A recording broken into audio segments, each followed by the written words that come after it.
మగువ ఓ మగువ episode number 109 review. సింధూర తన గదిలో లేదని తెలుసుకున్న చాముండి ఇంట్లో అందరికీ ఆ విషయం తెలియజేయాలి, అత్తమ్మ కూడా తెలియజేయాలని ప్లాన్ చేసుకుని పాము పాము అని గట్టిగా అరుస్తుందనమాట. అప్పుడు ఇంట్లోని వాళ్ళందరూ చెంచలమ్మతో సహా అందరూ అక్కడికి వస్తారు. అత్తమ్మ ఇక్కడికి పాము వచ్చింది, నేను చూశాను, ఎటు వెళ్ళిపోయింది అని సింధూర గది వైపు చూపిస్తుంది. అప్పుడు బసవ వాళ్ళని పిలిచి చెంచలమ్మ సింధూర గదిలో అంతా వెతకండి, ఇల్లంతా కూడా వెతకండి అని చెప్తుంది. ఆ తర్వాత చాముండి అయ్యో పని వాళ్ళని పంపిస్తుంది. అత్తమ్మ వెళ్ళాలి కదా, సింధూర గదిలోకి వెళ్ళినట్టుంది అత్తమ్మ, నేను గమనించాను అని చెప్తుంది. అప్పుడు అందరూ కలిసి సింధూర గదిలోకి వెళ్ళడానికి మొదలు పెడతారు. ఇంతలో సింధూర చంటి ఇక్కడ వాళ్ళ అమ్మ నాన్న దగ్గర ఉంటారు కదా, అక్కడ ఆయన ఎంత కన్విన్స్ చేసినా కూడా, తులసి చెప్తున్నా కూడా ఆయన ఒప్పుకోవడం లేదనమాట. సింధూర దగ్గరికి వెళ్ళి పట్టుకొని ఓదార్చి వద్దు నాన్న మీరు వెళ్ళిపోండి అని చెప్పినా కూడా తోసేస్తాడు. సింధూర ఏడుస్తూ నన్ను అర్థం చేసుకోండి నాన్న, నా పరిస్థితిని నేను దండం పెట్టి అడుగుతుంది. అయినా కూడా ఆయన కూడా దండం పెట్టి నా పరిస్థితిని కూడా మీరు అర్థం చేసుకోండి సింధూర గారు అని తిరిగి నమస్కారం పెట్టడంతో ఆశ్చర్యపోతారు ఇంట్లోని వాళ్ళంతా. ఆ తర్వాత చాముండి, చెంచలమ్మ, ఇంట్లోని వాళ్ళందరూ బసవ వీళ్ళంతా సింధూర గదిలోకి వెళ్ళి చూస్తూ ఉంటారు పాము ఎటువైపు వెళ్ళిందా అని. అక్కడ అత్తమ్మ చాముండి వాళ్ళమ్మ గమనిస్తుంది ఇంట్లో సింధూర లేదేంటి అనేసి. అప్పుడు ఎక్కడికి వెళ్ళిందో ఏంటో, సింధూర లేకపోవడమే మంచిదైంది అత్తమ్మ, లేకపోతే సింధూర పామును చూసి ఎంత భయపడి ఉంటుందో అని చాముండి ఇంకా గుచ్చినట్లు అడుగుతుంది. అయినా ఈ టైంలో సింధూర ఎక్కడికి వెళ్ళి ఉంటుందని మళ్ళీ చాముండి వాళ్ళమ్మ అడుగుతుంది. చల్లగాలికి కిందికి వెళ్ళి ఉంటుంది ఏమో, పైన గాలి రాక అని చాముండే చెప్తూ మళ్ళీ అమ్మో పాము కిందికి వెళ్ళి ఉంటే, మళ్ళీ సింధూర దగ్గరికి వెళ్ళి ఉంటే అనేసి మళ్ళీ అందరినీ కిందికి తీసుకెళ్తుంది. ఎందుకంటే అటువైపు చంటి సైకిల్ కూడా లేదని చూపించడం కోసం. అందరూ బయటకు వచ్చిన తర్వాత చాముండి సింధూర సింధూర అని పిలుస్తుంది అనమాట. ఎందుకంటే అక్కడ సింధూర లేదు కదా, అలాగనే అత్తమ్మకి తెలుస్తుంది అనేసి పిలుస్తుంది. అప్పుడు ఏమైంది చాముండి అని సింధూర పలుకుతుంది. అంటే ఆల్రెడీ వాళ్ళు వచ్చేసారనమాట. చాముండి ఇలాంటి ప్లాన్లు చేస్తుందని సింధూరకు ఆల్రెడీ ఐడియా ఉంది కదా, సో తను కూడా జాగ్రత్తగానే ఉంది. వచ్చి ఏమైంది చాముండి అని అడుగుతుంది. అప్పుడు చాముండి వాళ్ళమ్మ ఏమైంది ఏంటి, నీ గదిలోకి పాము వచ్చింది, అయినా నువ్వు గదిలో చేయకుండా ఈ టైంలో ఇక్కడేం చేస్తున్నావు అని అడుగుతుంది. అక్కడ గాలి రాలేదు పిన్ని, అందుకే ఇక్కడికి వచ్చాను చల్లగాలి కోసం, నిద్ర పట్టలేదు అని చెప్తుంది సింధూర. తర్వాత చంటి కూడా ఇంకొక వైపు నుండి వచ్చి ఏమైందండి అని అడుగుతాడు అందరినీ.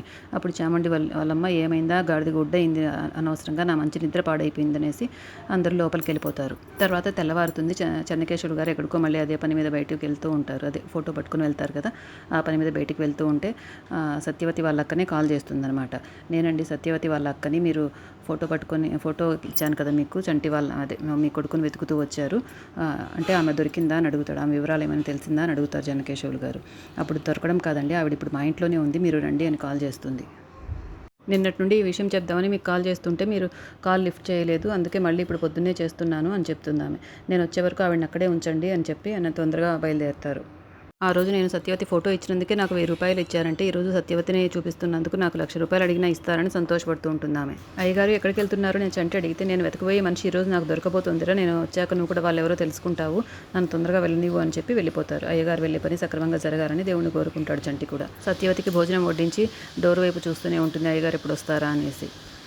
సత్యవతిని మాటల్లో పెట్టి నీ కొడుకు ఇప్పుడు ఎక్కడ ఉన్నాడు, ఏ ఊర్లో ఉన్నాడు, ఎవరి దగ్గర పనిచేస్తున్నాడు, వాళ్ళ యజమాని పేరేంటి అని అన్ని వివరాలు అడుగుతుంది. అలా అడగడంతో సత్యవతికి డౌట్ వస్తుంది, ఎందుకు ఈ వివరాలను అడుగుతుంది అనేసి. నేను వచ్చినప్పుడు నుండి చూస్తున్నాను, నువ్వు నా కొడుకు గురించి యోగక్షేమాలు అడుగుతున్నట్టుగా లేదు, ఏదో ఆరా తీస్తున్నట్టుగా ఉంది అని అడుగుతుంది సత్యవతి. నువ్వు అడిగే విధానంలో ఏదో నాకు తేడా కనిపిస్తోంది, నా బిడ్డ గురించి ఎందుకు నువ్వు గుచ్చి అడుగుతున్నావు అమ్మాజీ అని అడుగుతుంది.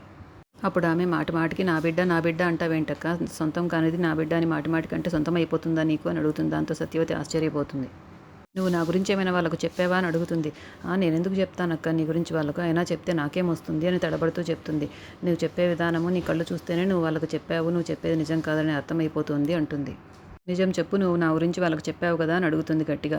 అవును అని ఒప్పుకుంటుంది. అప్పుడు ఇంకా ఆశ్చర్యపోతుంది, కోపడుతుంది ఆమె. సత్యవతి కోపంతో అన్నం ప్లేట్ కూడా పడేసి లేచి ఆమె చెంపల మీద కొడుతుంది అనమాట, నా బిడ్డ గురించి చెప్తావా అని. నా బిడ్డను నాకు కాకుండా చేస్తామనుకుంటున్నావా అని అడుగుతుంది సత్యవతి. వాళ్ళ బిడ్డను వాళ్ళకు దూరం చేసింది నువ్వు, మళ్ళీ నన్ను అడుగుతున్నావేంటి అంటుంది. వాళ్ళ బిడ్డను వాళ్ళకు నువ్వు అప్పచెప్తే వాళ్ళ బిడ్డ నీ బిడ్డ అప్పుడు జమీందారులాగా వాళ్ళ దగ్గర పెరుగుతాడు కదా, నీకెందుకు అది అర్థం కాలేదక్క అని అడుగుతుంది అమ్మాజీ. ఇంతలో ఆయన ఇంటి దగ్గరికి వచ్చేస్తూ ఉంటారు చెన్నకేశవులు గారు. వాళ్ళు అలా మాట్లాడుకుంటూ ఉండగానే చెన్నకేశవులు గారు ఇంటి దగ్గరికి వచ్చేస్తారనమాట. బైక్ సౌండ్ విని అమ్మాజీ బయటకు వచ్చి, రండయ్య గారు మీకోసమే వెయిట్ చేస్తున్నానని లోపలికి తీసుకెళ్తుంది. ఇంతలో సత్యవతి భయపడి ఇంకొక దారి గుండా, ఇంకొక డోర్ గుండా తన బ్యాగ్ తీసుకుని ఇంటి నుండి పారిపోతుంది వెంటనే, చెన్నకేశవులు గారికి కనిపించకుండా. సత్యవతి ఎటు వెళ్ళిపోయిందని వాళ్ళిద్దరూ, చెన్నకేశవులు గారు అమ్మాజీ ఇద్దరు వెతుకుతూ మాట్లాడుకుంటూ ఉండగా అటువైపు వెళ్తున్న విజయమ్మ కారులో ఉండి చూస్తుంది వాళ్ళిద్దరిని మాట్లాడుకోవడం. కొంతసేపు మాట్లాడి చెన్నకేశవులు గారు వెళ్ళిన తర్వాత అమ్మాజీ ఇంటికి వచ్చి, ఎవరు నువ్వు, ఏమిటి, ఎందుకు ఇందాక వచ్చినాయని నీ దగ్గరికి ఎందుకు వచ్చారు, చెప్తావా లేదా అని బెదిరిస్తుంది. దాంతో మొత్తం చెప్పేస్తుంది అమ్మాజీ. 25 ఏళ్ల క్రితం ఆయన ఏదో పోగొట్టుకున్నారమ్మా. పోగొట్టుకున్నారంట. దానికోసం వెతుకుతూ ఇటు వచ్చారు.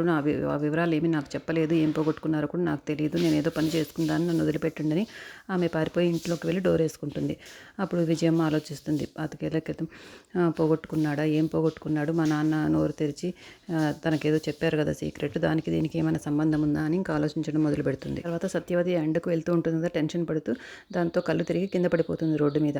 అటువైపుగా వెళ్తున్న చెంచలమ్మ కారులో చూసి కిందికి వచ్చేసి ఆమెకు నీళ్లు చల్లి తన కారులో పడుకోబెట్టుకుంటుంది. ఆమెకు స్పృహ రాదు.